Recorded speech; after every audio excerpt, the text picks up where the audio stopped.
Hey everyone, we are here. I'm worried. You're worried? Why? I'm worried about Florida. Oh, yeah. So our hometown is like right in the path of Irma. So we've got friends there. I just got an update that hopefully they'll be on the right side, which is typically the weaker side. But if you're our friends and our family and you're tuning in, we love you. Hi, William. We love you guys, and we're praying for you, and we're, like, so worried. Bradenton and Sarasota, Florida, always seem to have the best luck avoiding hurricanes. There's only been, like, 2 major ones that have hit them in the last, I think, 100 years or something like that. But, yeah, you just never know when the big one's going to hit, but we're praying for you guys. I wish I could, like, reactivate and go work for, like, 2 weeks, but I can't. No, because I'd die. But I will tell you. Also, we here, I don't know if it's going to come through. I'll go out on the patio. Howdy.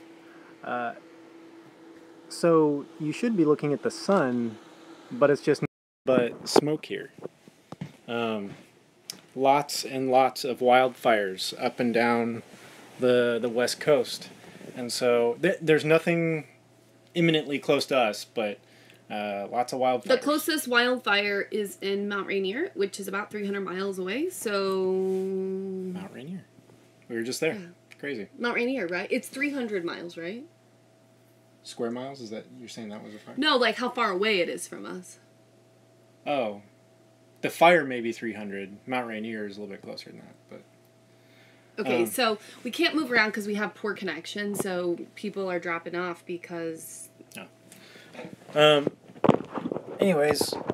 Sorry, guys. We're trying to get the connection back up and going here. Look at that.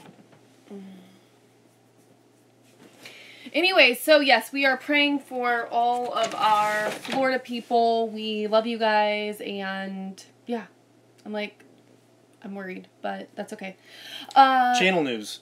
We're getting on a more regimented schedule. I'm getting videos out more normally.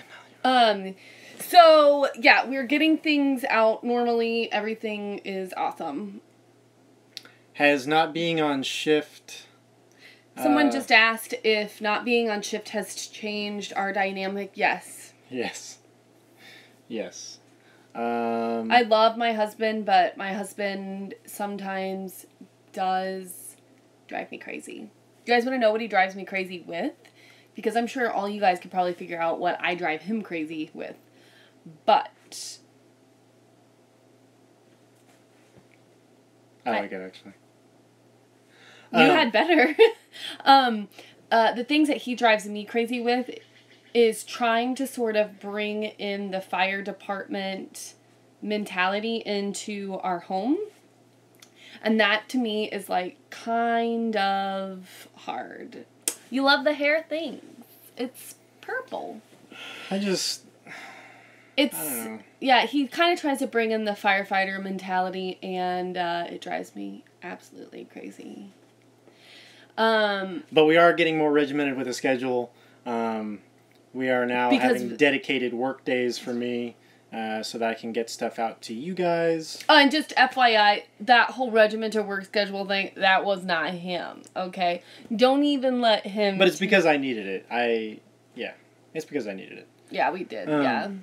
Hey, thanks. Thank you very much, Jazz, making you smile. Thank you very much. Also... Christian, I took the kids today so that she could work, but during part of her work day, she sent out a bunch of brand collaboration emails. Yeah. So hopefully we can partner with some companies. We've already partnered with a wheel company. That video is coming out very soon, and there will be updates to that video coming out, but... She contacted some solar companies today. So we are definitely looking for brand collaboration. So yeah, we are definitely keeping a lookout for that. And yeah, we're in the middle of, I just got together a really cool brand collaboration email, and I've been sending it out to people, trying to see which companies are interested in partnering. So if that's you, let us know. That is how we got our first brand collaboration, was someone saw the channel and offered their product. So that would be exciting. Yes. Adele, I am definitely praying for you guys. Yeah, definitely praying for you guys. Somebody asked, how do you find mommy and daddy time being full-time RVing? Are they talking about sex? Or are they talking about, like, individual, like... I think they're just talking about time. I don't think they were talking about sex. But if you want to know. I mean, our kids are young. They don't know what that is. It's the wind. Time together. Oh, time together. Well, we don't. It's, like, really hard. And it's funny because we actually just did a reality check video, which will be coming out really soon. And that's actually something that we talk about because... you actually can't. Now, I will tell you, I have heard things. I've heard through the grapevine there are certain things that you can do about this. Like, the Y actually has, like, parents' night out. Some people, when they go to certain areas, they'll find local churches that also have, like, parents' night out. So, I know that there are some solutions that full-time RVers do find. We just haven't found any of that. We just go knocking on other trailers and see if anyone wants to take our kids. Yeah, we leave them down at the clubhouse when they have evening activities. Actually, I'm going to show you how we get mommy daddy time. Watch this. The door's open.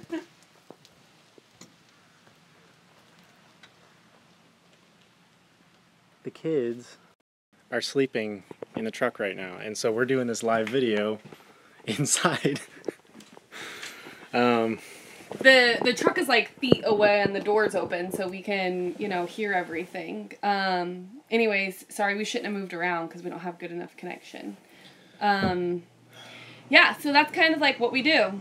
We just kind of, we put them to bed and then hang out in the evening. That's really what we do. We have gotten them on a really good schedule of going to bed at the same time every night. 8:30. And so, actually, I would say with the last month, we have consistently had our time evenings. to ourselves. Yeah. Even if it's just an hour or two. We started full-time in November. So, they're starting to full-time in November. Yeah. Awesome, by the way. Congratulations. It's awesome. You're gonna love it. You will love it. It's just that there are some drawbacks. There's a give and take, yeah.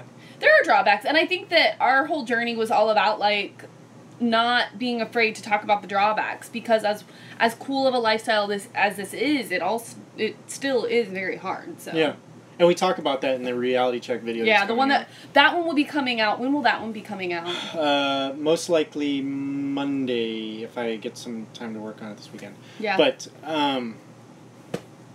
for us, this is just a season. We're not planning on living. Sorry. We're not planning on living in our rig for the rest of our life for the next decade. This was an adventure that we wanted to go on. Yeah. He says that it's not something that he wants to do for the rest of his life, but I am kind of the gypsy. I actually think that I could do it for a lot longer than he could. Doesn't mean that I will, but... There was a question that just popped up, and it was, do you think a single mom could do this in an RV with kids? I didn't catch how many kids. Totally. Yeah. Yeah. If anything, I think it would be quite the experience. I think that Nate and I have a really good dynamic because he has a job and I have a job. But I will tell you that sometimes our jobs overlap with each other, and sometimes it's not good. Like, for instance, I have an inside routine on getting the house ready to go. He has an outside routine, with doing his stuff.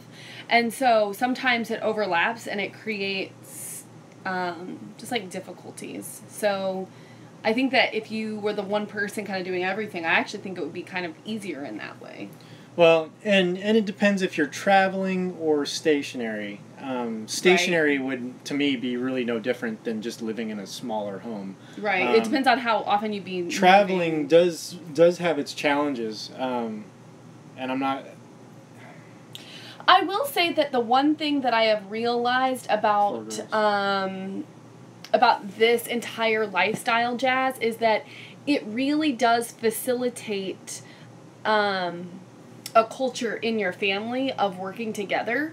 So the cool thing about, I feel like, the cool thing for you being a single mom with 4 girls is sort of nurturing that culture of working together, and I feel like traveling really does kind of put you a lot closer.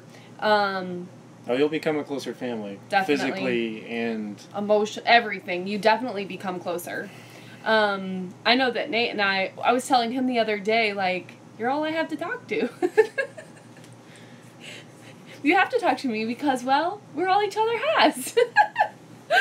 I mean, we still have, like, our friends and family back home that we talk to via text and stuff like that, but, like, at the end of the day, I'm not going to ladies' night and hanging out with my friends in the evening or something like that. Like, we really are. And also, we're seeing amazing things together. Yeah. Which is cool because we're building up those memories together. I'm so excited for you. That's awesome. 5 months. Good for you. That's awesome. That's really cool. I remember the excitement of when we got our 5th wheel dropped off.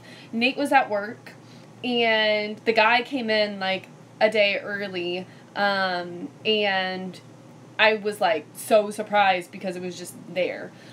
We are homeschooling. You can go and check it out, actually, in the previous video, the video that we just posted. There is a little section in there about how we homeschool, what it looks like, and a little bit more about our routine and how we kind of fit homeschooling in. Yeah. Yes, but back to getting the 5th wheel delivered, it was crazy because they literally, like, the guy just, like, dropped it off. Yeah, he kept telling me he was going to come on a certain day, and then he ended up being a day early, which is normally good, but I was on shift. I was working. So I had to go and meet him and take the 5th wheel, and I was like, I have no clue what I'm doing here. He turned out to be all right. He opened everything up and backed it up into the right spot for us. Because at that point we didn't even have the truck. We didn't even have the truck yet. Yeah. Literally, he parked it in a spot, and we lived in that spot for a month while we figured out our truck situation. So that was interesting. He literally, like, backed it in, dropped it, and then that was it. Like, his name was Tom. Old Tom. From Massachusetts. Tom from Massachusetts. Actually turned out, like, he kind of undersold this thing. I mean, it was really nice when it showed up. But he was just like, oh, yeah, you'll like it. You'll like it. It's like, we don't like it. We love it, Tom. Good for us. Yeah, so, yeah, that's pretty much it. Like, brand collaborations that we're working on.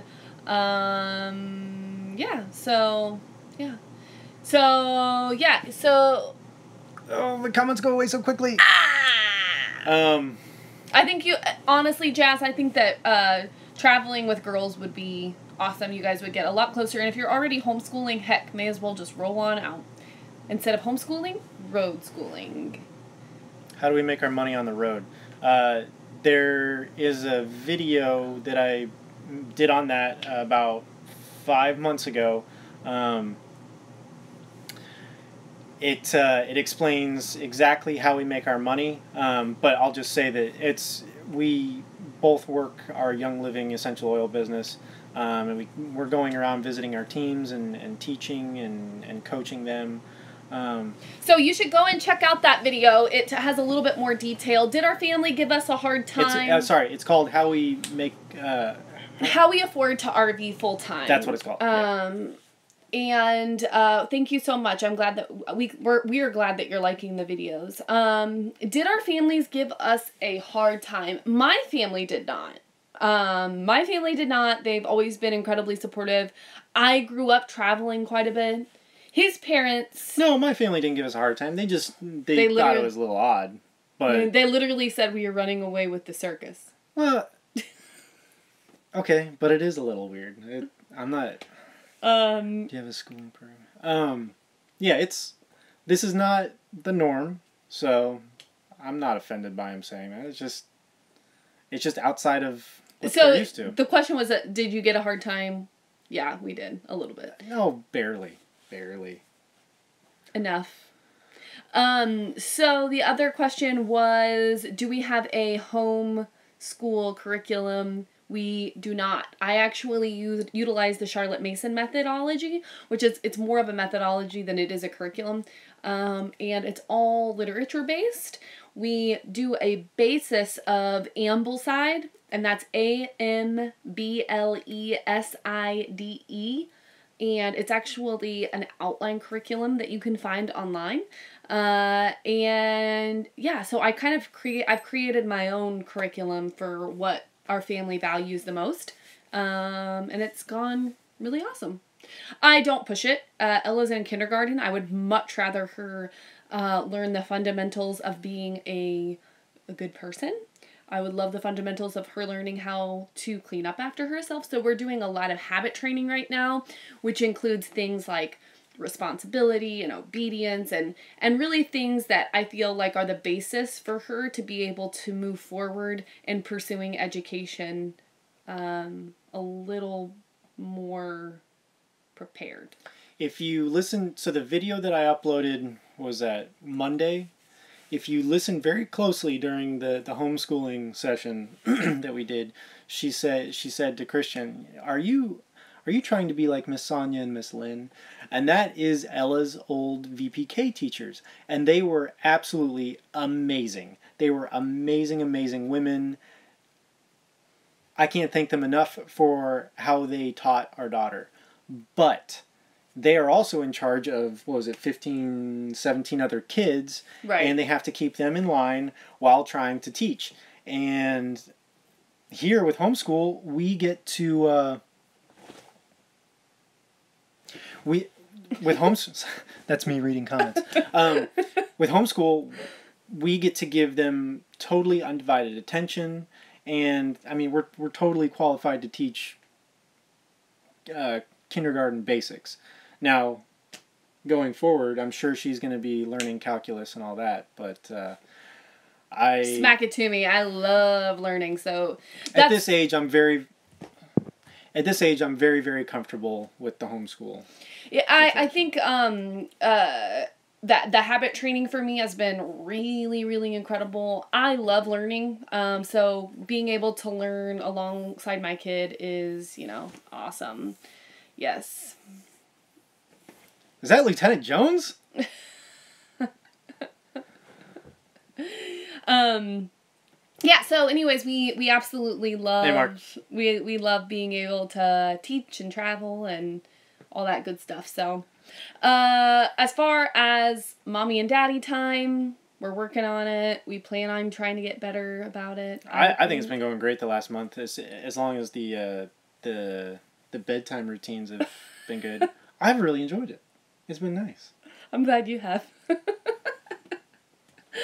Come on, every girl likes a date night where she can dress up.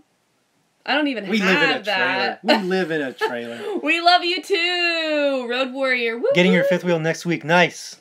Don't wait. Life is too short. Just go for it. Go for it. Go hard. The one thing that I wish that we would have done was we would have done this a lot earlier. I think that we could have done this a lot earlier, like...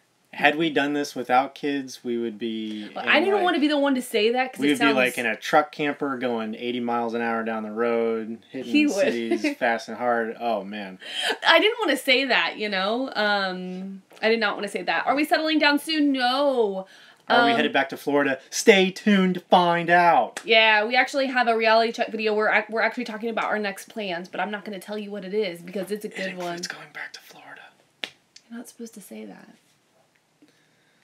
Our next plans are going to be coming up, for sure. We are going to be hitting California very soon, and I'm pretty excited about California. I have a lot of friends in California. I lived in California for a long time, hence my purple hair. California. All I can think of in California is traffic and high fuel prices. I'm going to take him to NorCal. If any of you guys are from or have been to Northern California, you know exactly what I'm talking about. I'm talking Yosemite, Sonoma County, Salmon Creek area, Petaluma. Yeah. If you've ever been to any of those places, you gotta let Nate know. I'm gonna take Nate on a California experience. And I'm excited about it. I imagine it just means a lot of striped lines and get on the 405 and then onto the 101. Use the interchange to get on the 10.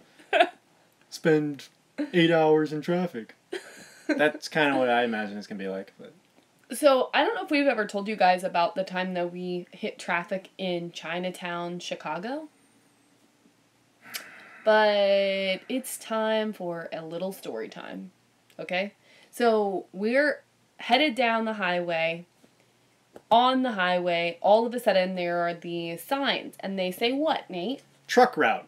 Which I would think means that's the route all trucks should take. So, what do? We take the truck route, even though I see all these semis kind of veering off. Well, I just figure, they know where they're going. They've probably got a place right off the exit. No, we end up at a stoplight. The highway just turns into a stoplight somewhere in Chinatown. To my right, if I go to the right, it's an 11-foot clearance bridge, which I can't make it under. We're literally going down the road. Our rig, let me just tell you, is huge, okay? It is 42 feet long. It is 13 and a half feet tall. Very big. I am literally looking on the sides at these old... I just put my head in my hands. I didn't know what to do. They're 11-foot clearance bridges. That means that if the GPS tells us to go down that way, we don't listen. Because we can't. I made a left because I couldn't make the right. And... we're just holding our breath. We're in the heart of Chinatown, Chicago, and it just gets hairier and hairier. People are walking out in front of us. Cars are like this close away from us. Oh my gosh. And finally it spit us back out on the interstate, but... The turns! We are literally having to turn down these like tiny roads that I don't understand how we're supposed to make.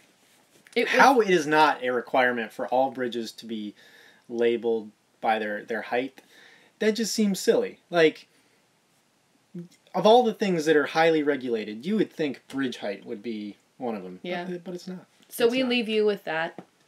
Question that. Why aren't bridges better regulated? Goodbye.